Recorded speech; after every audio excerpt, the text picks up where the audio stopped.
Graça e paz, bom dia. Hoje eu trouxe uma leitura em 1 Timóteo, capítulo 4, que fala a respeito da apostasia nos últimos tempos. Assim diz a palavra do Senhor. Mas o Espírito expressamente diz que nos últimos tempos apostatarão alguns da fé, dando ouvidos a espíritos enganadores e doutrinas de demônios, pela hipocrisia de homens que falam mentiras, tendo cauterizado a sua própria consciência, proibindo o casamento e ordenando a abstinência dos manjares que Deus criou para os fiéis e para os que conhecem a verdade, a fim de usarem eles com ações de graças, porque toda criatura de Deus é boa e não há que rejeitar, sendo recebido com ações de graças, porque pela palavra de Deus e pela oração é santificada. Amado e querido irmão, a palavra do Senhor hoje fala a respeito da apostasia nos últimos tempos, uma apostasia que arrebanha toda a igreja do Senhor nessa terra em todos os aspectos. Nós precisamos estar atentos a tudo que vem acontecendo nos últimos tempos. Nós não podemos dar ouvidos a espíritos enganadores, que expressamente diz coisas falsas e mentirosas, vinda de demônios, espíritos enganadores, doutrinas de demônios, pela hipocrisia de homens que falam mentiras, tendo a mente deles cauterizada e cauterizando a mente daqueles que não estão preparados para compreender a palavra do Senhor. Por isso, hoje, nós temos que estar como obreiros do Senhor, como servos, preparados para ler a palavra, preparados para entender o que a Bíblia diz, o que nós ouvimos aí pelo mundo. Nós temos que compreender o que está sendo dito. Muitas vezes nós estamos no culto e falando amém, amém, mas não estamos conscientes em todo o tempo daquele amém que nós estamos falando. Por isso nós temos que conhecer a palavra, saber a respeito do que está sendo dito, para saber se nós devemos dizer amém ou não, concordar ou não com o que está sendo dito. Nós, conhecedores da palavra de Deus, devemos concordar apenas com aquilo que está escrito na palavra do Senhor. Nós não podemos sair por aí concordando com tudo que nós ouvimos. Você pode ouvir, mas você não é obrigado a concordar com tudo que foge ao contexto da palavra de Deus, com a coisa verdadeira, com o que é certo, ensinado na palavra do Senhor. A palavra diz aqui que apostatarão da fé, dando ouvidos a espíritos enganadores e doutrinas de demônios, mas isso aqueles que não conhecem expressamente, verdadeiramente a palavra do Senhor. Por isso nós temos que estudar, nós temos que ler bons livros, nós temos que frequentar os cultos para entender verdadeiramente o que o Senhor diz em sua palavra. Nós precisamos conhecer a verdade. Assim como está escrito no Evangelho, que conhecereis a verdade vos libertará. Nós não podemos sair por aí crendo em qualquer coisa, cegos, vivendo essa apostasia com a mente cauterizada daqueles que já se perderam ali em todo o contexto ministerial da pregação da palavra de Deus. Nós temos que estar atentos a tudo isso. E a palavra nos ensina que só existe um meio de conhecermos a verdade, é conhecendo melhor, conhecendo verdadeiramente a palavra do Senhor. Aqui, em 1 Timóteo, o apóstolo Paulo ensina seu filho na fé, que é Timóteo, como ele deve proceder diante de todas essas coisas. Ele ensina sobre a excelência do ministério. Ele fala como um obreiro deve proceder na casa de Deus. Ele ensina verdadeiramente como tem que ser. Revela o papel que a igreja do Senhor deve exercer em toda a sociedade.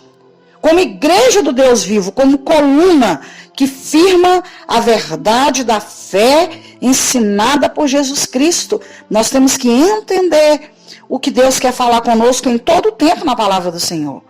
A palavra de Deus diz que a igreja ela é um corpo de Cristo, do qual a cabeça viva é Jesus. E os crentes que já vêm ali sendo regenerados pela fé, como membros da igreja, traz essa força no momento ali em que todos estão orando, em que todos estão reunidos ali para aclamar por Deus naquele momento. A palavra de Deus ainda fala que chamados para fora, a igreja é de fato um organismo vivo, composto por todos aqueles que são chamados. Ela é um organismo vivo. Se você quiser confirmar tudo o que eu estou dizendo, você pode ler Atos, capítulo 20, versículo 28, onde fala a respeito do Deus vivo, de toda a igreja do Senhor, de todo o rebanho do Senhor. 1 Coríntios também fala, e você vai ler lá em Efésios, que fala também a respeito da igreja do Deus vivo, onde a família de Deus é chamada a se reunir. A igreja do Deus vivo, ela é chamada de morada de Deus no Espírito. Por isso nós temos que estar atentos a tudo que nós lemos, a tudo que nós estudamos, escolher coisa de qualidade para colocar nossos olhos ali, para absorver para a nossa mente, para manter a mente aberta em Cristo e não ter a mente cauterizada por qualquer pessoa que prega qualquer coisa. Assim como tem sido pregado a teoria aí, né? Dessa teologia da prosperidade. É uma teoria da teologia da prosperidade.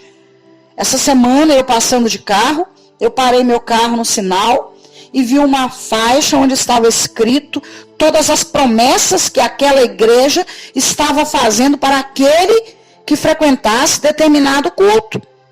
Então eram tantas coisas, tantos itens sendo oferecidos ali, que não condiz com o que está sendo ensinado na palavra do Senhor. Porque Jesus Cristo nos ensinou que todos nós passaremos por problemas, por tribulações, mas que virá o refrigério. Nós temos que viver de acordo com o que ensina a palavra. Ele não prometeu sair por aí curando todas as pessoas, curando todas as doenças, resolvendo todos os problemas. Assim como eu vi nessa faixa, que prometia coisas absurdas, que eu não vou nem citar nesse momento por uma questão de ética, mas porque nós temos que aprender de acordo com a palavra do Senhor para não cair nesse engodo mentiroso de Satanás. Nem tudo o que se diz ser de Deus vem de Deus. Nós temos que estar atentos a tudo isso. Nós não podemos cair em qualquer golpe daqueles que querem se beneficiar da palavra do Senhor, oferecendo coisas que a palavra de Deus não oferece, que Jesus não ofereceu e nem oferece na palavra do Senhor. A palavra ela é uma só. Ela é fiel, verdadeira. Nós temos que estar atentos a tudo isso. Porque Deus ele é um Deus de verdade, ele não é um Deus de mentira. O Deus de mentira tem D minúsculo. O Deus de verdade tem D maiúsculo. E o Filho do Deus com D maiúsculo se chama verdadeiramente Jesus Cristo, o qual nós temos que crer no que Ele fez e no que Ele vem fazendo ainda hoje. Porque hoje Ele não está naquela cruz que tem por aí, pregado nas paredes. Ele não está lá, a cruz está vazia, porque Ele está vivo, porque Ele ressuscitou.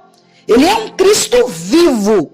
Ele não é um Cristo que ainda está ali pregado naquela cruz.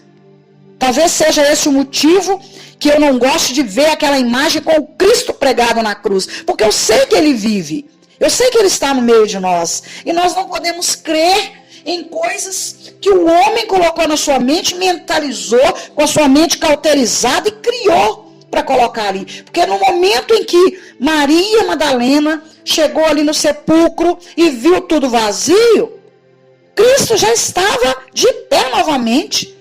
O Cristo já é um Cristo ressurreto.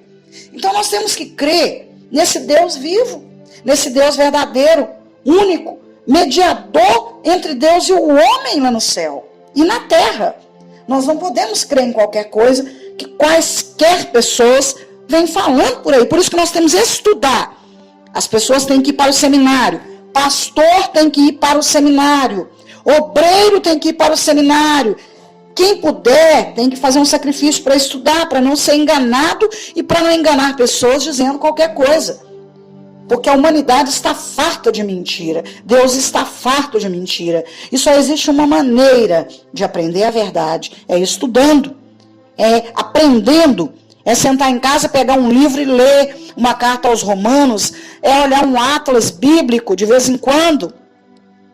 É ler um livro, uma enciclopédia, alguma coisa que fale a respeito daquele assunto que você vai pregar. Nós temos que entender, para não falar besteira e enganar pessoas, e nem sermos enganados quando estamos ali na plateia ouvindo a pregação de quem quer que esteja pregando. Nós temos que estar atentos a isso. Nós não podemos mais ser enganados, porque a palavra do Senhor nos garante que nem tudo que dizem que é de Deus, ela vem de Deus. Deus, ele não é um D com D minúsculo, ele é um D com D maiúsculo, que fala a verdade. Deus não fala mentira. Por isso é que nós não podemos cair em gosto, porque a mentira vem de Satanás. Satanás é o pai da mentira. Nós temos que ter excelência no ministério. 1 Timóteo, 2 Timóteo, Tito, tudo fala a respeito dessas coisas. E se você quiser saber a verdade, você pode ler essas cartas aqui, referentes ao filho na fé, ali do apóstolo Paulo, que você vai entender o que eu estou dizendo. Não sou eu que estou dizendo, não. A palavra de Deus diz, a Bíblia é clara e taxativa. Jesus Cristo é único e exclusivo Senhor, único Salvador, único mediador, único caminho, único Filho, único Redentor e único Deus. Eu deixo aqui para você hoje. E você vai encontrar tudo isso que eu estou falando na Bíblia. Não na boca de qualquer pessoa por aí. Nós temos que ser taxativo quanto à palavra do Senhor. Você tem que crer na verdade. Não em teorias, teologias falsas e mentirosas. Nós temos que começar a abrir nossos olhos e acordar para a verdade. Porque nós somos servos do Senhor Jesus Cristo. Eu sou serva de Jesus. Eu não sirvo ao mundo. Eu estou no mundo, mas eu não sou desse mundo. Eu sirvo a Jesus, ao Rei dos Reis. E eu não posso ser enganada. Você não pode ser enganado. Sendo filho do Deus vivo. Filho de Jesus Cristo, que é único e exclusivo. Essa é a palavra do Senhor de hoje, que eu trago para a sua vida em nome de Jesus.